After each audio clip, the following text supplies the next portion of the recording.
A dagger of betrayal glinted in the morning light, but its blade wasn't sharp. It was covered in words. "Sign it, or bugger off," my husband sneered, waving papers in the home I paid for entirely. He smiled with a condescending grin, as if forcing me out was a win. I signed, put my keys on the table, and walked away, leaving him with his illusion of victory.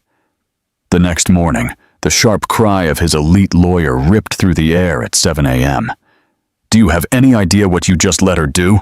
We need to talk about the house." Leo's voice sliced through the darkness, and I found him sitting in my office chair, fully dressed, with a briefcase at his feet. He had arranged my own financial documents on the desk, bank statements, mortgage papers, the title deed, as if they were evidence in a court. "I've run a few numbers," he continued, pulling a new legal pad covered in figures. "It's time we discuss who really owns what in this marriage." The briefcase was new, brown leather with combination locks, the kind of accessory worn by blokes who want to look important in meetings they'll never attend. Leo positioned himself behind my desk as if he belonged there. The same desk where I built Almeida and Vasconcelos Consulting from the ground up, turning it into a 7-figure business. The morning light from the window highlighted dust motes floating between us, and I noticed he'd moved my achievement awards to make room for his legal pad. "You went through my files." It wasn't a question.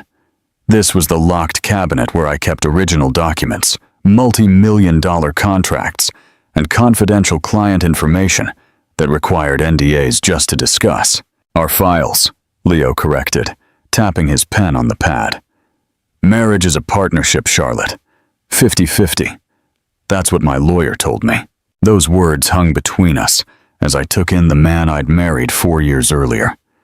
Leo wore the charcoal suit I'd bought him last year for a job interview he'd canceled at the last minute, claiming the company wasn't prestigious enough for his vision. His hair was slicked back with the expensive pomade from my bathroom drawer. Even his posture was different, straighter, rehearsed, like he'd been practicing this scene in the mirror. I walked closer, watching how he'd arranged my documents into neat stacks. The mortgage statements showed every payment I'd made before and during our marriage. The property tax records were in my name. The title deed was dated 2 years before we even met, purchased with my grandmother's inheritance, from a woman who worked 3 jobs to save Matt every cent. "Your lawyer," I repeated, picking up the Coastal Industries contract from the corner of my desk where he'd shoved it. That one deal alone had generated more revenue than Leo had earned in his entire life. The same Leo who called lawyers parasites last month when I hired Madeline to review our expansion documents. He shifted in my chair, my custom-made ergonomic chair that cost more than his gym membership. That was different. This is about protecting our interests. Our interests. I put down the contract and picked up his legal pad. His handwriting looked like a child's attempt at cursive, full of swoops and uncertainty. He had scrawled marital assets at the top and listed everything I owned, including things from before our marriage. My grandmother's jewelry. The cabin in the snowy mountains my dad left me. The original paintings I bought to celebrate my first million. Leo stood up, coming around the desk to face me directly. "I contributed to this marriage, Charlotte. While you were building your business, I took care of our home. I supported your career. Took care of our home." I thought of the contractors I hired to fix the leaky roof that Leo never even noticed. The gardening service I paid for because Leo's idea of gardening was hiring neighborhood kids who never showed up. The cleaning service that came twice a week while Leo was at his extended business lunches with his partners who never seemed to have any actual business. "Is that what you told your lawyer?" I asked, spotting a business card for Garrett and Associates peeking out from under the mortgage papers. "That you took care of our home while I worked?" "I made sacrifices," Leo said, his voice rising a little. "I put my career on the back burner for this marriage. The career that never existed. The consulting business that never had clients. The app development company that never developed apps. The investment advisory service that never advised anyone, because Leo didn't have the necessary licenses and showed no interest in getting them. I walked to the window, looking down at the garden I'd designed and paid for, where I'd planted roses from my grandmother's home after she passed. The same home she left me enough money to buy this place, back when Leo was still living in his brother's basement, talking about potential and opportunity while playing video games until dawn. "The house is mine, Leo," I said calmly, watching Mr. Wilson walk his poodle past our driveway. My driveway. "It was mine before we met. The title deed is in my name only. I paid every mortgage payment, every repair, every improvement. We're married," Leo said, as if those two words erased years of financial records. The law says premarital assets remain separate unless they're commingled." I turned to face him. I was very careful not to commingle. Leo's face reddened. He picked up a stack of bank statements, waving them at me. "This shows transfers to the joint account. You put money in our shared account every month for household expenses, groceries, bills, your personal spending. All documented, all separate, from the mortgage and property taxes that I pay from my business account." He slammed the papers down on the desk, his rehearsed pose falling apart. "I deserve something for these 4 years. You can't just what, Leo?" I picked up the title deed, holding it up to the light. "I can't keep what I bought with my inheritance? I can't keep what I paid for every month while you were at the gym, having lunch, at networking events that never led to anything?" Leo grabbed his briefcase, fiddling with the combination locks he'd probably set yesterday. "This isn't over. Tom Garrett is one of the best divorce lawyers in the state. Tom Garrett advertises on bus stop benches," I said, remembering the yellow placards I'd seen in the city. "He's been suspended from the bar twice for ethics violations." Leo's face went pale. "How did you—" "I run a consulting business, Leo. I research. It's what successful businesses require." I took my documents from the desk, arranging them back into their proper order. "Something you'd know if any of your ventures had ever progressed beyond a PowerPoint presentation." He just stood there, the briefcase clutched to his chest like armor, the morning light making him look younger, more like the charming bloke I'd met at that conference 4 years ago, the one who talked about dreams and ambition, who made me believe that partnership meant something more than financial contribution. "We'll see what happens when the papers are filed," Leo said, heading for the door. "You might be surprised at what a good lawyer can do." I sat down in my chair, still warm from his presence, and opened my email. 3 new client inquiries, a contract renewal for the Moran Group, and a message from Madeline marked, "Urgent, read immediately." My lawyer, who really was one of the best in the state, had been waiting for this day for months. "Leo!" I called, just as he reached the door. He turned, a flicker of hope in his features. "The locks are being changed when you get home tonight." The locks wouldn't be changed for another 6 hours, but I had more immediate problems. Emily, my CFO, knocked on my office door 20 minutes after Leo left, carrying the monthly financial statements I usually reviewed myself. Her expression made my stomach sink before she even spoke. "I wasn't sure if I should bring this straight to you," Emily said, placing the folder on my desk with unusual hesitation. She'd been with me for 3 years, hired right out of uni, and had never seemed so uncomfortable. "Leo picked these up from accounting yesterday. Said he was helping with the monthly review." I opened the folder, scanning the credit card statements first. Everything looked normal until the 3rd page. There it was, buried between a lunch and office supplies. Garrett and Associates, $10,000 retainer fee, dated 3 weeks ago. The same day Leo had surprised me with flowers and dinner at my favorite restaurant, claiming he wanted to celebrate my latest contract.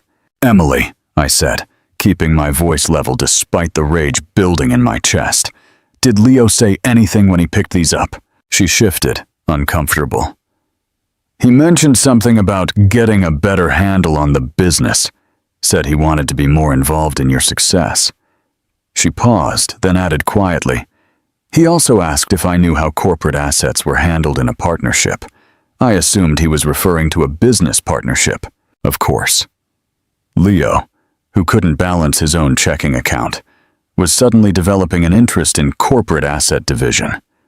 I flipped through more pages, finding 2 additional consultations charged to our joint account. One with a property appraiser, and another with someone named Bernard Smith, whose LinkedIn profile, which I quickly pulled up, revealed him as a business valuator, specializing in private firms. My phone rang at exactly 12:30. Leo's name on the screen was accompanied by a photo from our wedding, both of us smiling at something off camera. I remembered the moment. My cousin was making faces, trying to get us to laugh naturally for the photographer. We looked happy, young, unaware that one of us was capable of this kind of calculated betrayal. "Hey, babe."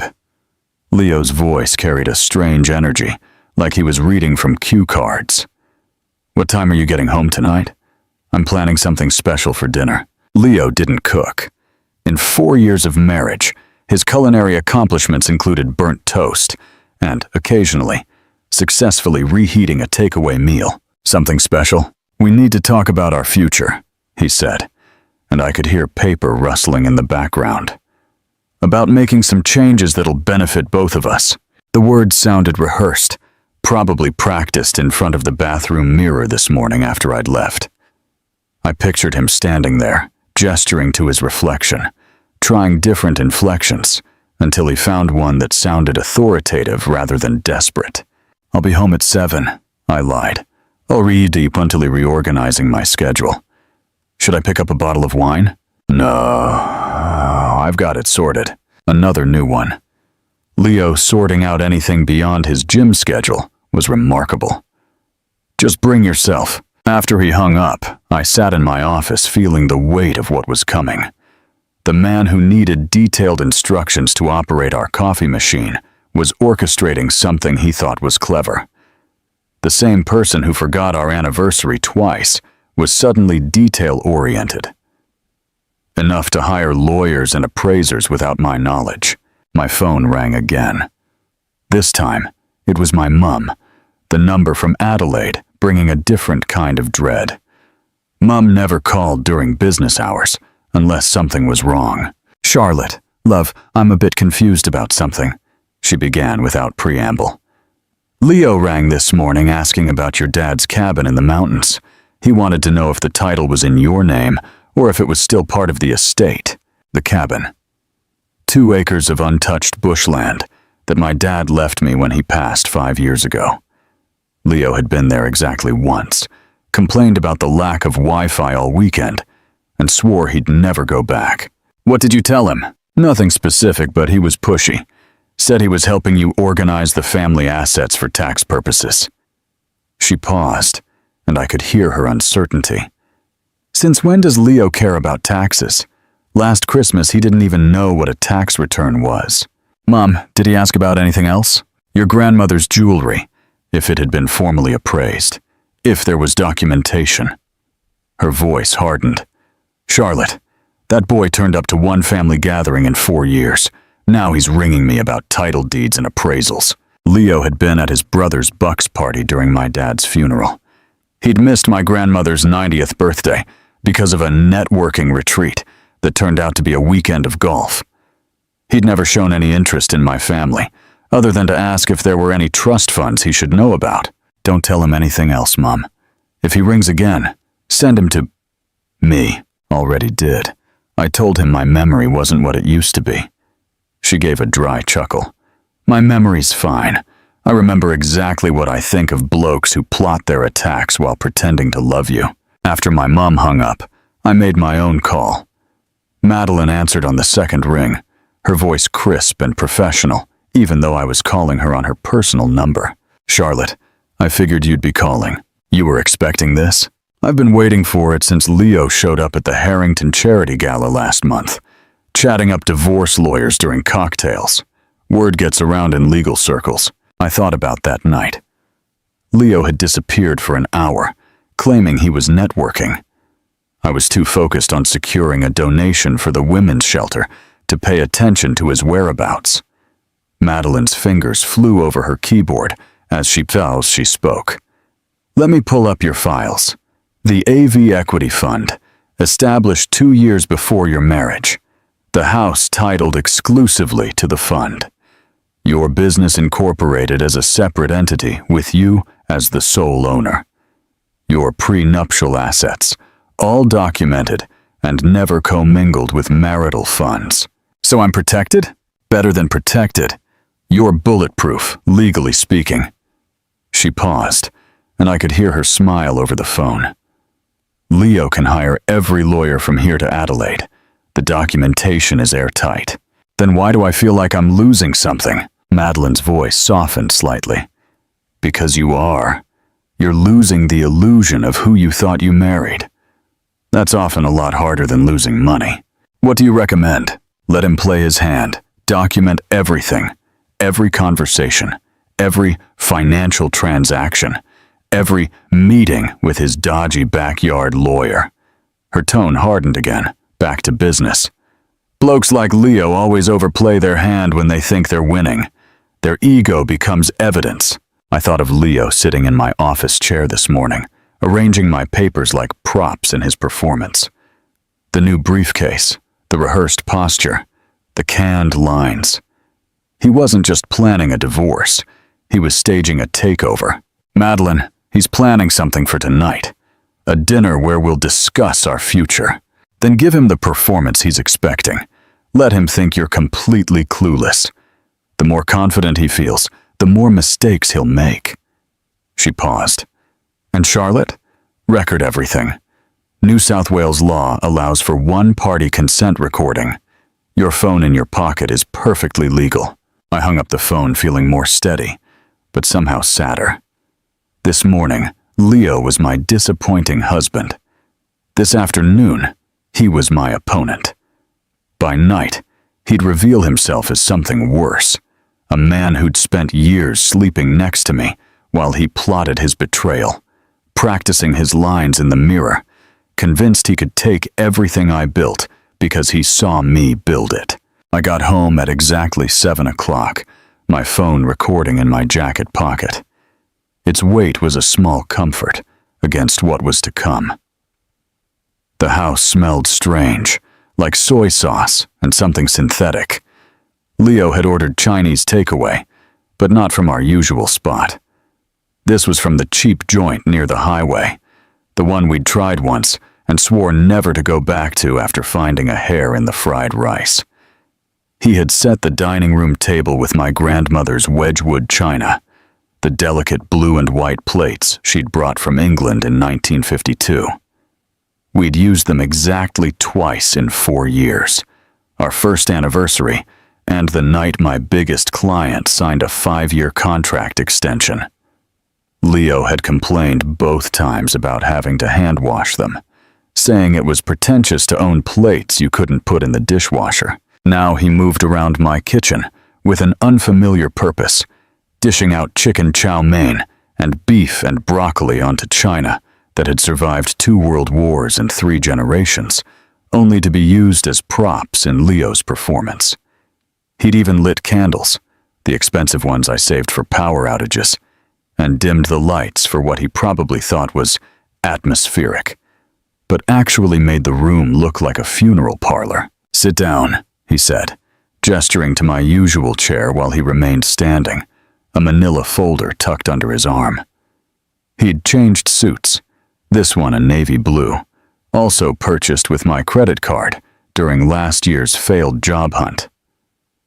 We need to have an honest conversation about our marriage. I sat, noting how he had positioned himself between me. The door, probably something his backyard lawyer had suggested. Establish dominance. Control the exit. Make her feel cornered. What neither Leo nor his bus stop lawyer understood was that I negotiated with corporate executives who ate intimidation tactics for breakfast. Leo cleared his throat and launched into what was obviously a prepared speech. Charlotte, we've grown apart. Our life paths have diverged in ways neither of us anticipated when we said our vows. He took a dramatic pause, the way he'd seen actors do in films. I've been doing a lot of introspection, seeing a therapist, working on myself. Therapy. That was new. Unless he considered YouTube motivational videos professional help, Leo had never stepped foot in a therapist's office. He continued, his voice taking on the smooth cadence of a bad TED Talk. I've realized our marriage has become unbalanced. You're consumed by your work, and I've been left to manage everything else alone. The emotional labor, the household management, the sacrifice of my own dreams to support yours. I reached for my water glass, letting him continue his monologue while I studied his face. He had practiced this in front of a mirror, probably several times. His gestures were too coordinated, his pauses too calculated. Even the way he'd placed his hands on the back of his chair was staged. I think it's best we go our separate ways, he continued, finally sliding the manila folder across the table, nudging aside a container of sweet and sour sauce. I've prepared some papers that I believe are fair to both parties. I opened the folder while Leo watched, his breathing a little quick. The first page was exactly what I expected, a joke of a legal document that looked like it had been downloaded from a template website and filled out with creative interpretations of property law. He was demanding the house, citing his contributions to its upkeep and maintenance. He wanted alimony based on his career sacrifices. He even listed my business as a marital asset, claiming he had been an unofficial consultant during its development.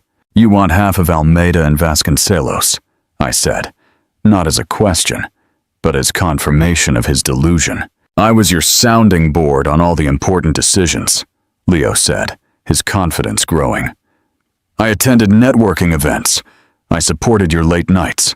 I sacrificed my own entrepreneurial ventures. I turned to the next page. He wanted my grandmother's jewelry, calling them gifts to the marriage. The cabin in the snowy mountains was listed as joint recreational property. Even my car, purchased 6 months before we were married, was somehow classified as a shared asset. Leo moved closer, standing over me now. This is what's fair, Charlotte. What we built together should be divided equally. I continued to read in silence, my expression neutral, while inside I was cataloging every ridiculous claim, every legal impossibility, every piece of evidence that Leo had no understanding of what he really signed this morning in my office. The papers he'd so carefully arranged on my desk had been a decoy. Documents I'd left accessible, knowing his curiosity would override his limited attention span. Leo's patience was wearing thin. Well, are you going to sign? I put down the papers and looked at him. You want the house? I deserve the house. I made it a home while you treated it like a hotel. And my business? Our business. Built during our marriage. Community property. The cabin in the snowy mountains? Where we made memories as a couple. Each lie was delivered with increasing confidence, as if repetition could turn fiction into fact. Leo spent exactly 1 night at the cabin in the snowy mountains, complained the entire time, and left early, claiming allergic reactions to pine trees that mysteriously never affected him during the Christmas season. I picked up the pen he'd placed next to the papers, a blue Bic, not even a good one, and he recoiled, anticipating victory. His phone was already in his hand, probably ready to text his brother or his gym mates about his successful negotiation. No, I said simply, dropping the pen. Leo's face so flushed. What do you mean no? I mean no, I'm not signing these papers. His rehearsed pose cracked like cheap paint. You have to sign. It's what's going to happen. I've made my decision. Your decision? I stood up slowly, matching his height in my heels. Your decision about my house, my business, my inheritance? Leo's hands clenched into fists. Our house, our business, 4 years of marriage makes it all ours.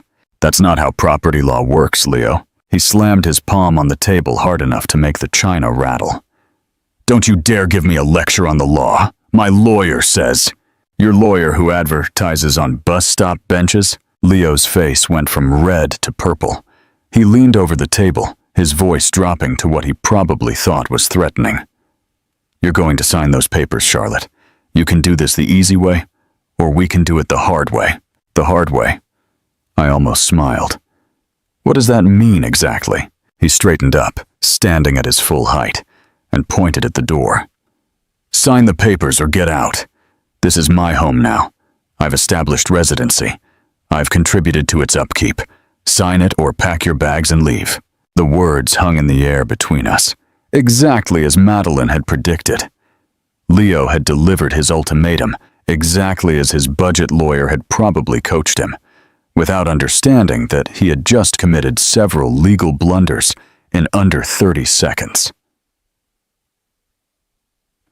All now recorded on my phone. I picked up the pen again, and Leo's entire body relaxed, victory etched on his features. I signed each page slowly, deliberately, making him watch every signature. My name flowed across the signature lines with the same precision I used for multi-million-dollar contracts. Every letter perfectly formed. When I finished, I put the pen down and took my house keys from my pocket, placing them next to the signed papers with deliberate ceremony. My wedding ring came next, the platinum band I'd bought myself when Leo claimed rings were old-fashioned symbols of ownership. The irony was not lost on me. I stood, picked up my handbag, and walked toward the door without a word. Leo called after me, his voice carrying a mix of confusion and triumph. That's it. You're just leaving. I paused at the entryway, looking back at him standing there between the takeaway containers and the stolen china, holding papers he didn't understand, celebrating a victory that existed only in his imagination. I said nothing. There was nothing to say that wouldn't be better delivered through legal channels.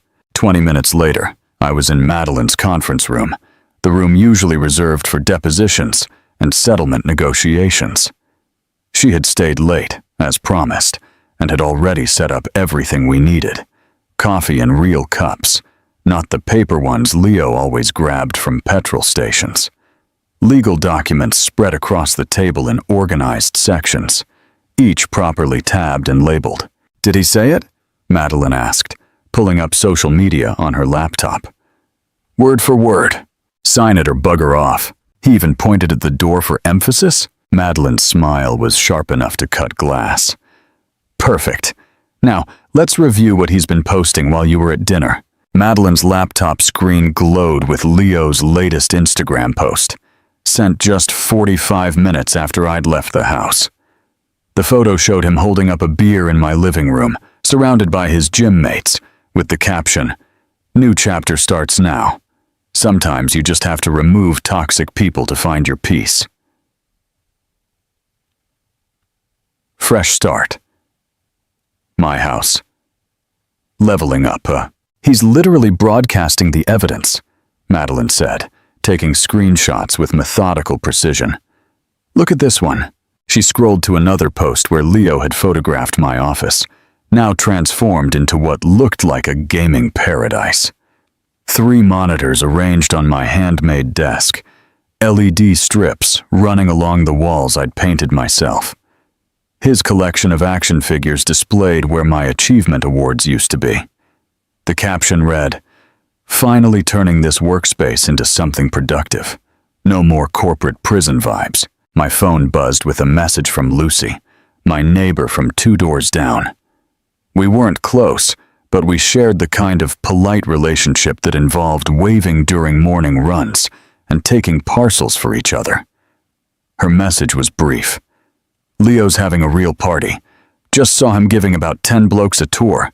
He's telling everyone you abandoned the marriage for your career.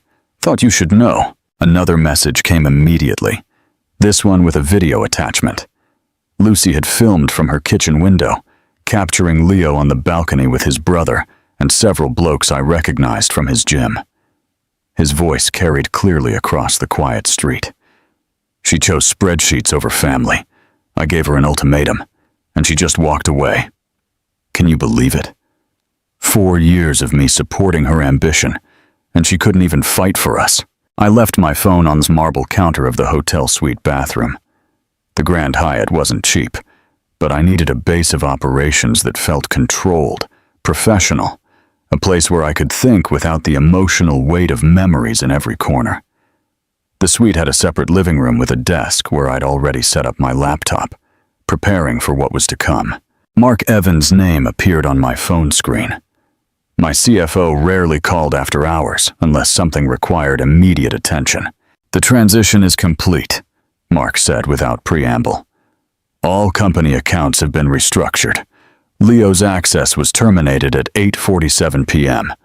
His corporate card has been deactivated, and all automated payments linked to it have been suspended, pending reassignment. How many automated payments? 17, including his BMW lease, gym membership, club access, wine storage unit, and something called executive presence coaching that's been charging $2,000 a month for the last year. Executive presence coaching. Leo had told me it was career counseling to help him launch his consulting business. I was funding his life coach to tell him he was special, while he contributed nothing to our home except dirty dishes and empty promises. Document everything, Mark. Create a complete audit trail. Already underway. Also, Leo tried to use the corporate card 20 minutes ago at something called Velocity Sports Bar. The transaction was declined.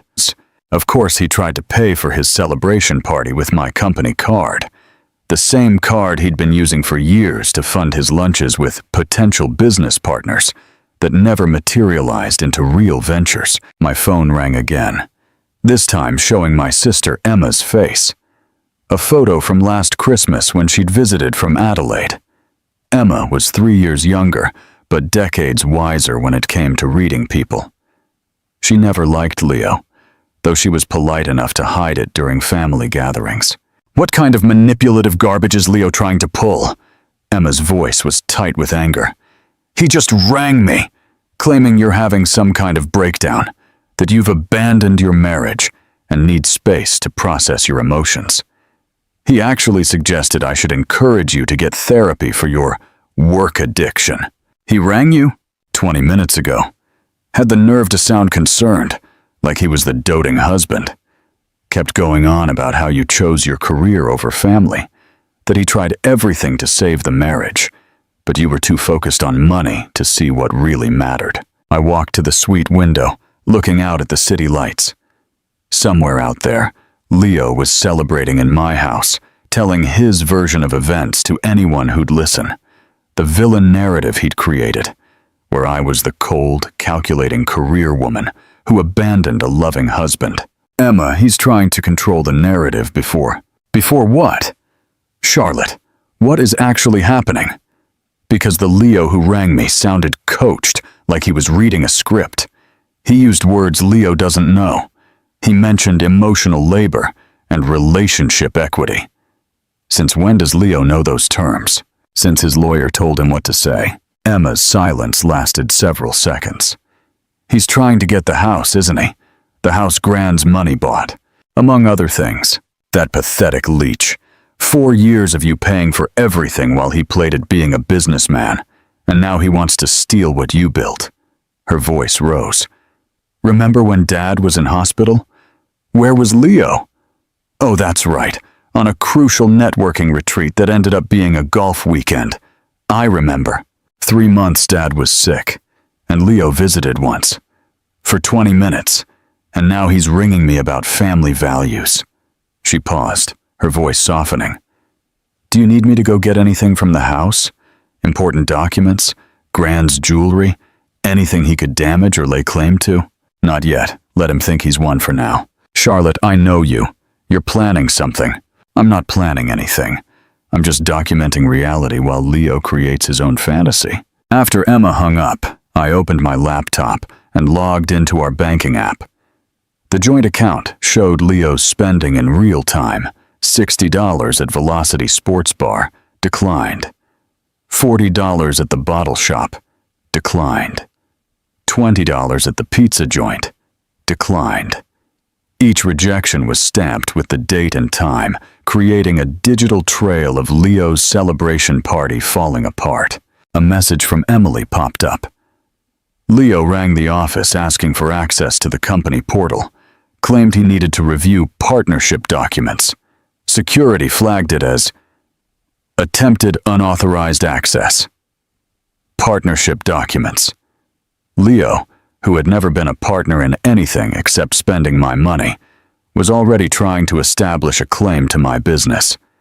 His lawyer must have told him to gather evidence of involvement, not understanding that every login attempt, every phone call, every text message was being logged by people who actually understood documentation. My phone buzzed with another Instagram notification. Leo had posted a photo of my wine cellar, the one I had custom built to house my collection of investment vintages. He had opened one of my bottles of Grange, valued at around $5,000, and was serving it in plastic cups to his gym mates. The caption, "Life's too short to save things for special occasions. Today is the special occasion." Madeline messaged me immediately. "He's documenting the destruction of separate property assets.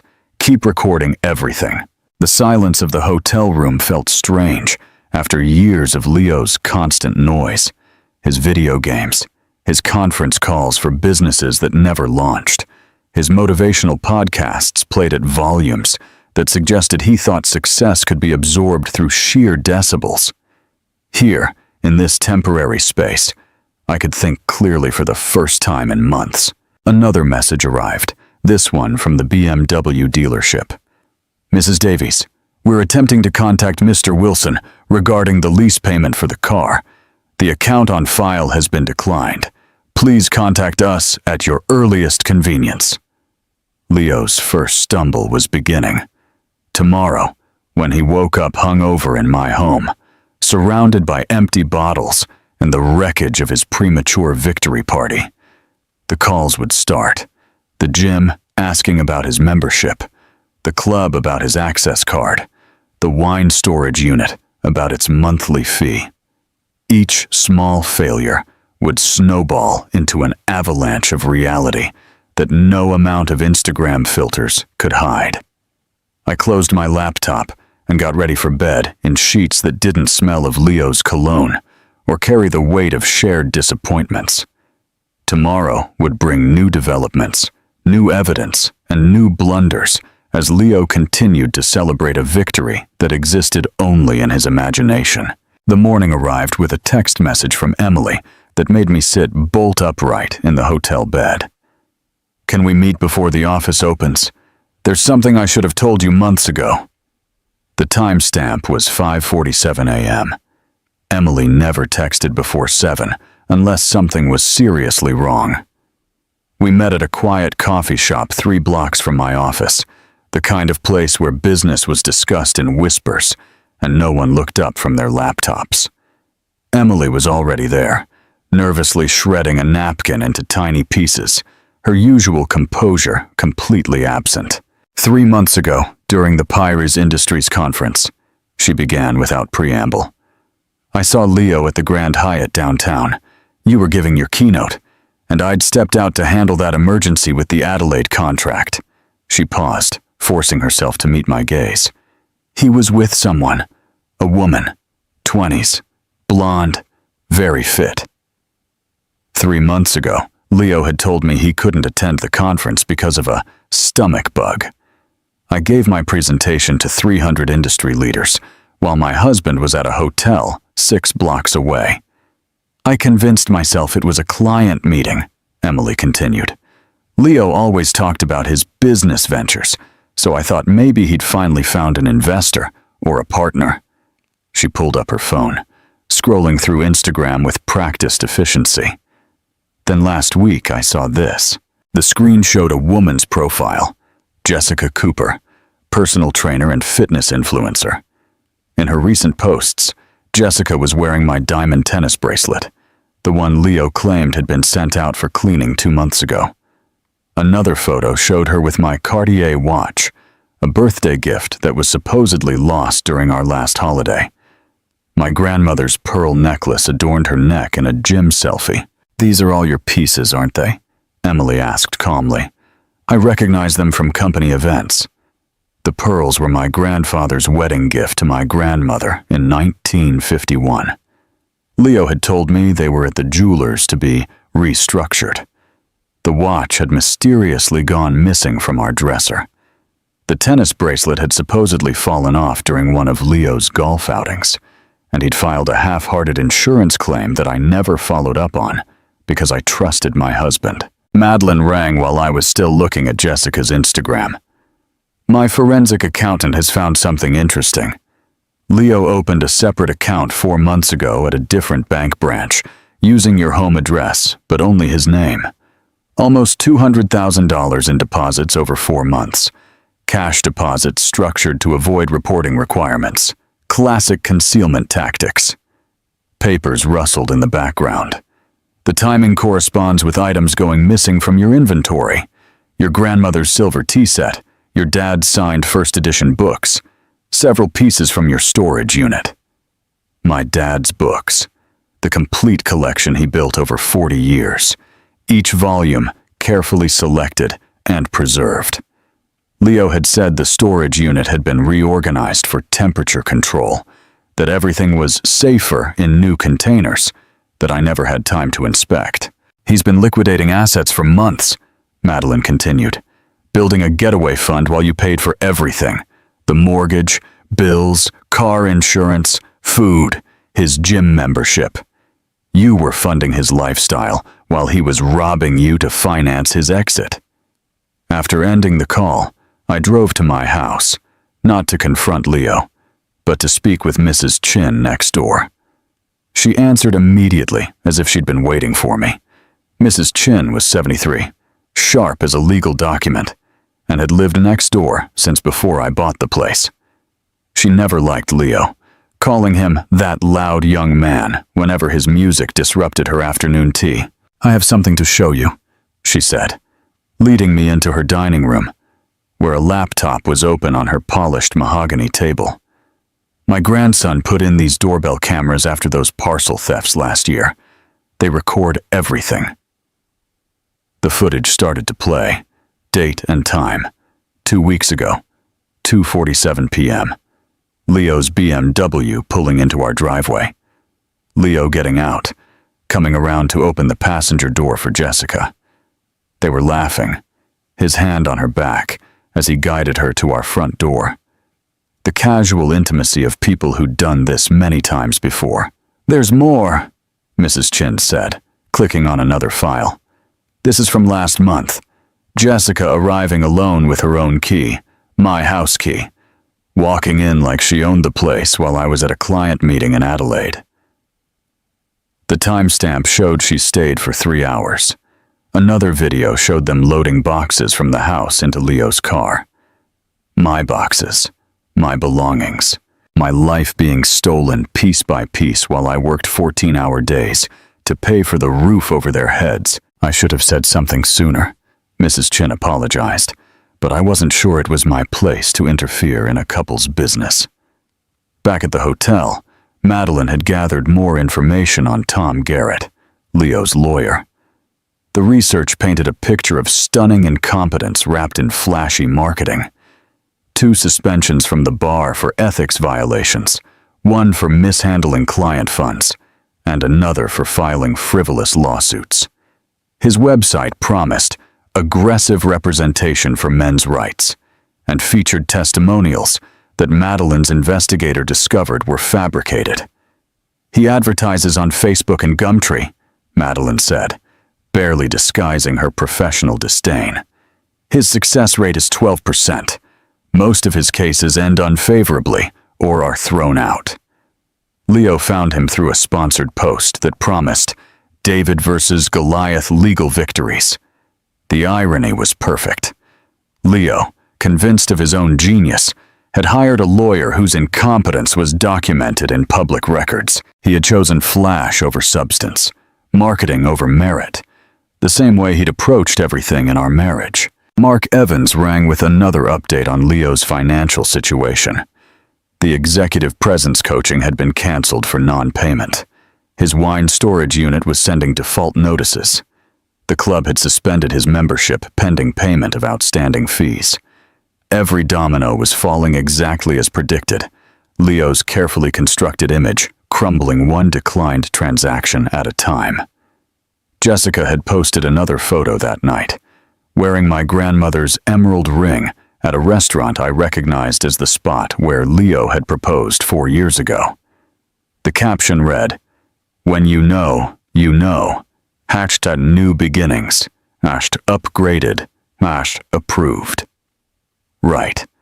As if my life, my success, my grandmother's jewelry were all just temporary placeholders until Leo could trade up for a younger model.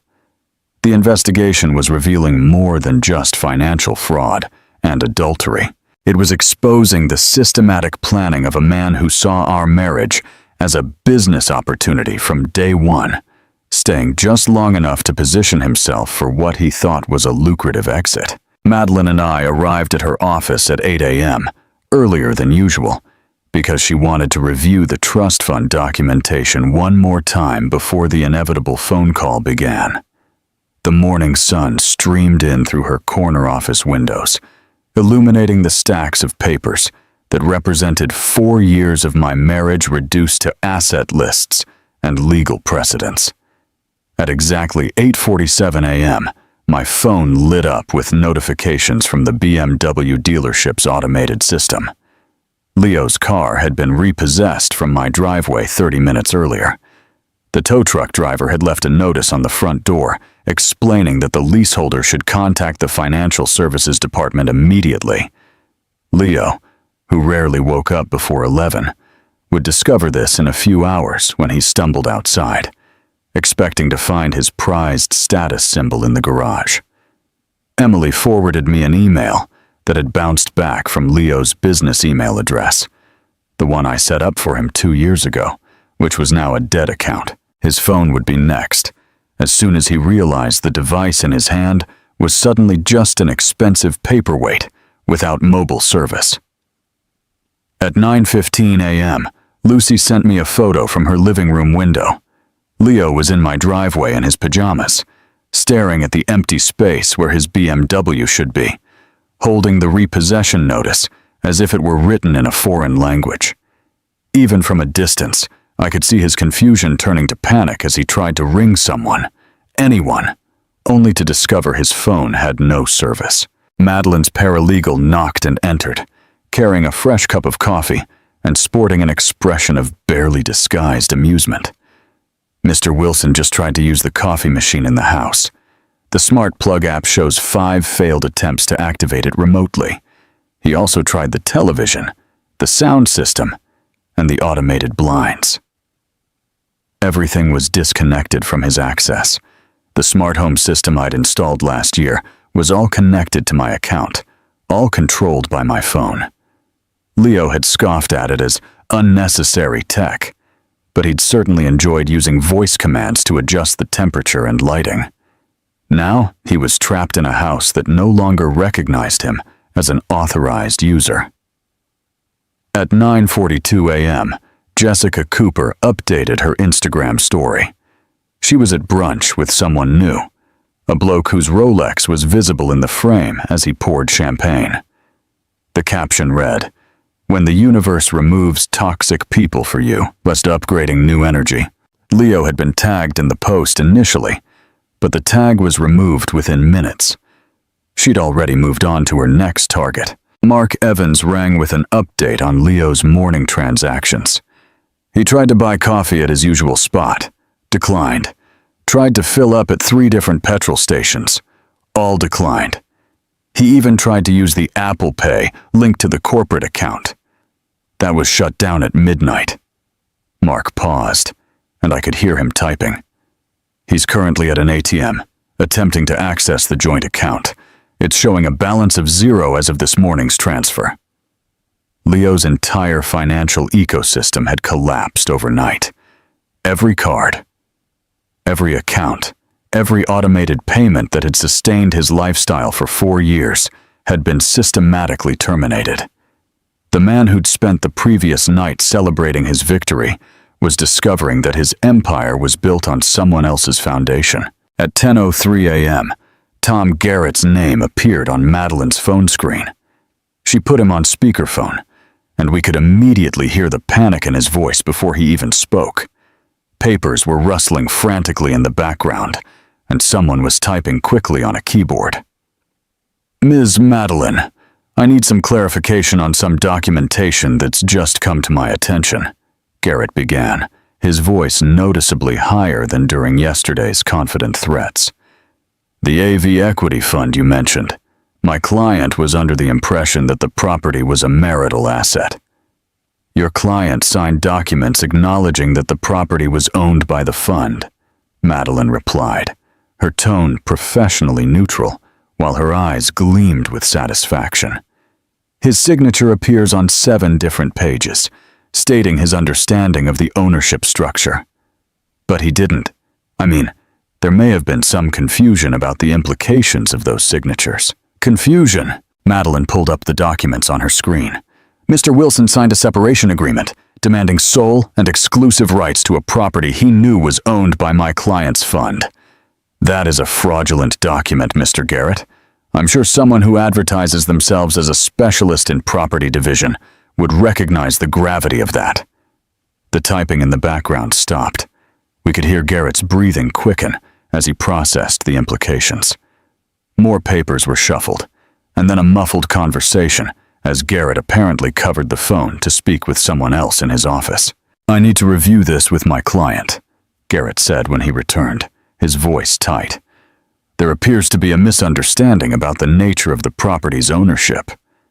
"There is no misunderstanding," Madeline said calmly. "Your client attempted to lay claim to a property he never owned, using documents he created while plotting to commercially exploit it through short-term rentals.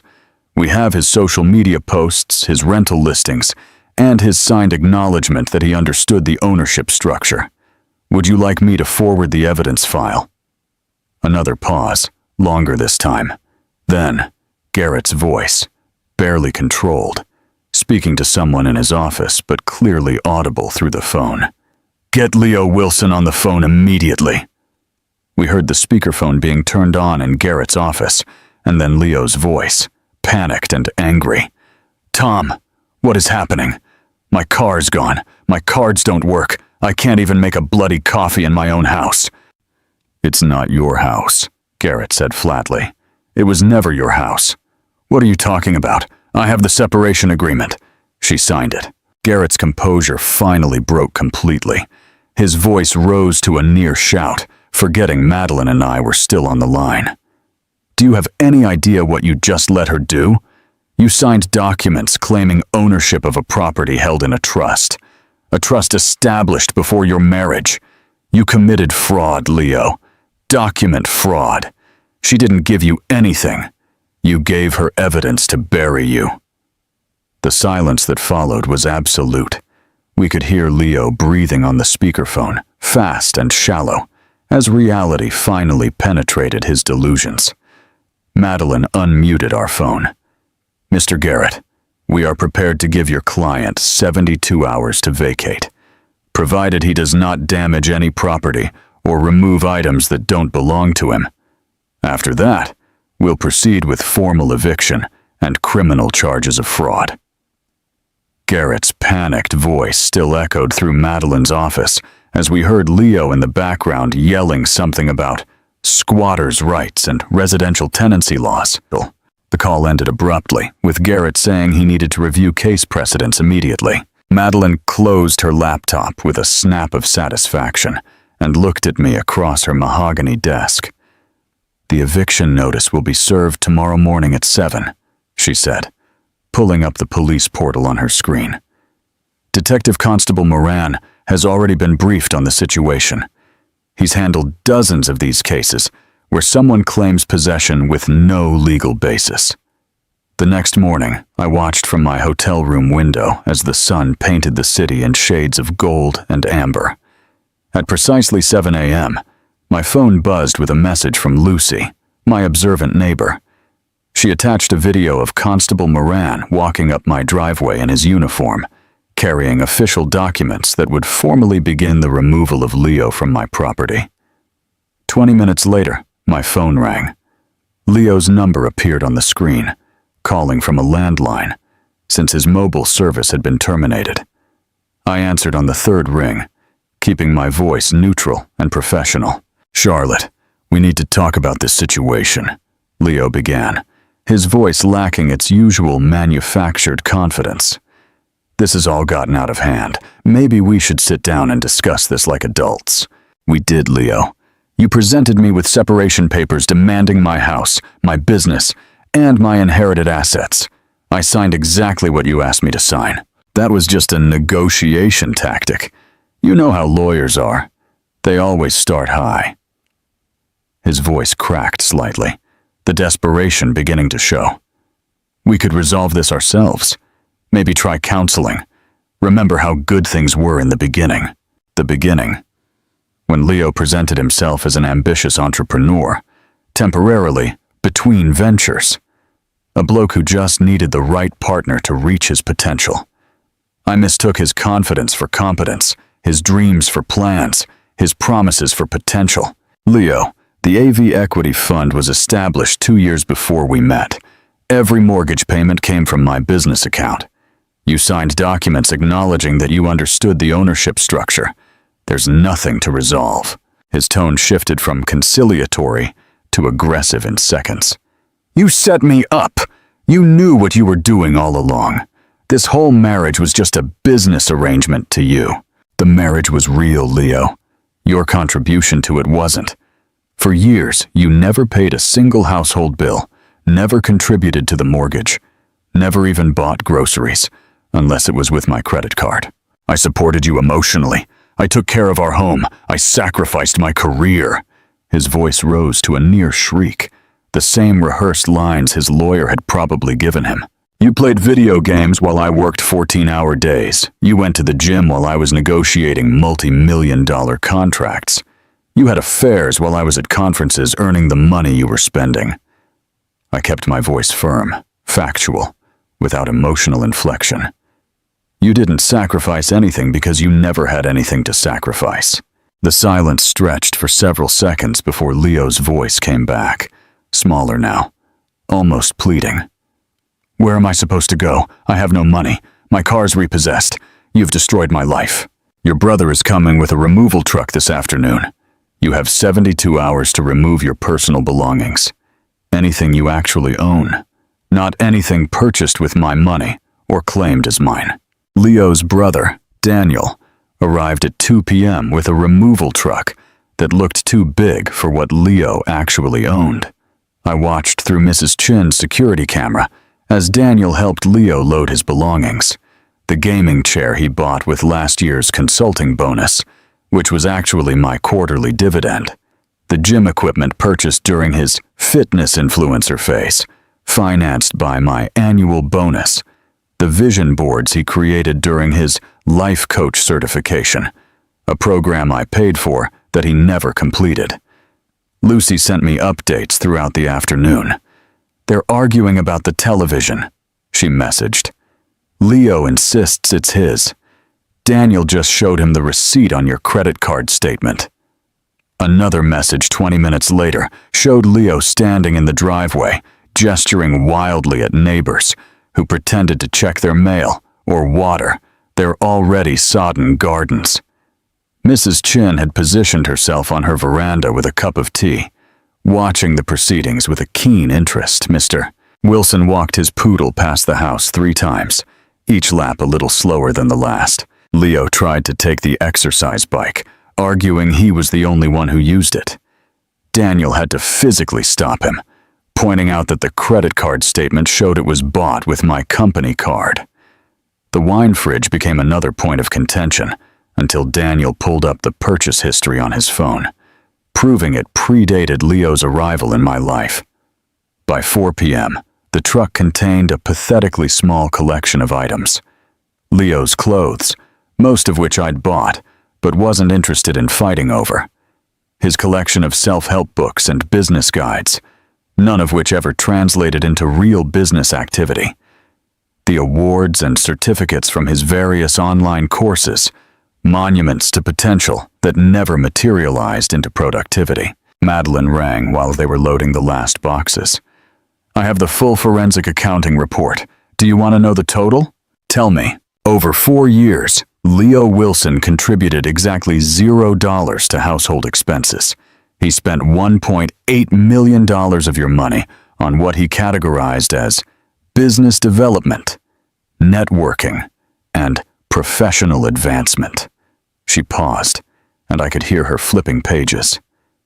That includes $250,000 on gym and fitness-related expenses, $400,000 on restaurant bills for meetings with potential partners that never materialized, $150,000 on online courses and certifications he never completed, and $220,000 on trips to conferences where he was supposedly building his network. And the rest? Personal shopping, entertainment, and cash withdrawals that coincide with the dates he was seeing Jessica. Every cent documented, every transaction tracked.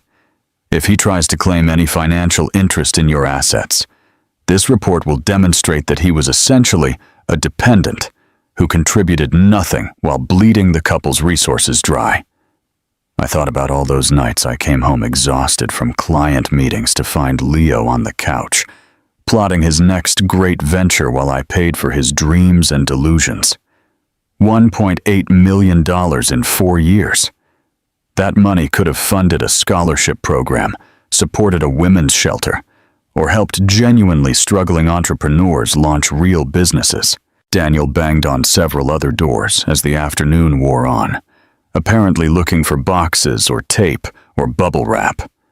Leo stood beside the truck, his shoulders slumped, watching his life get packed into a space smaller than my walk-in robe. The man who tried to steal my house was being evicted with barely enough to fill a one-bedroom flat. His empire, revealed as nothing more than borrowed luxuries and stolen dreams. The removal truck disappeared around the corner at 5:47 p.m., taking Leo's meager belongings and his delusions with it. I stood in Mrs. Chin's driveway for a moment longer, watching the empty street where my marriage had just been packed into boxes smaller than my quarterly tax payments.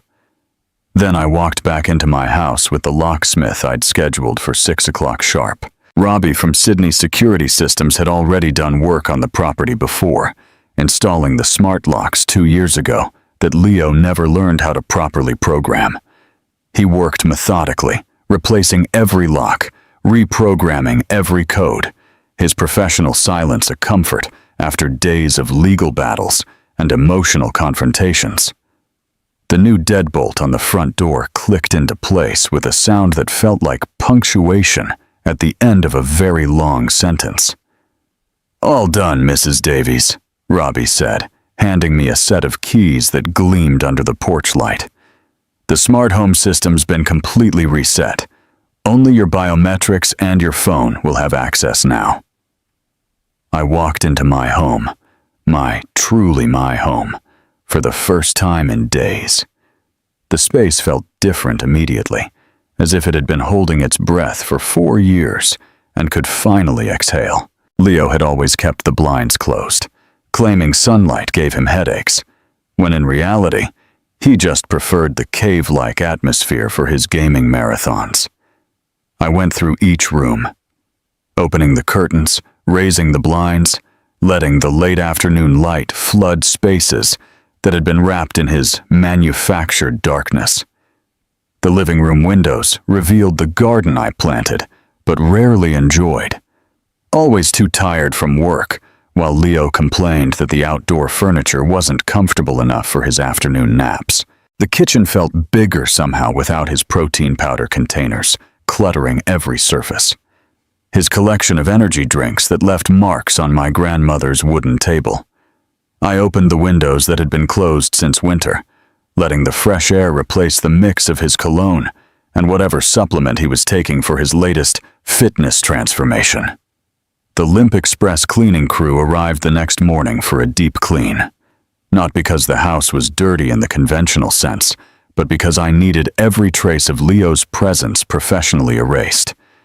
They worked their way through each room with industrial-grade equipment, steam cleaning the carpets where he spilled his sports drinks, sanitizing the bathrooms where he left his expensive skincare products that never made him look younger, just more desperate. "We'll need to pay special attention to the master bedroom," I told the team leader, a middle-aged woman named Trish, who understood without further explanation.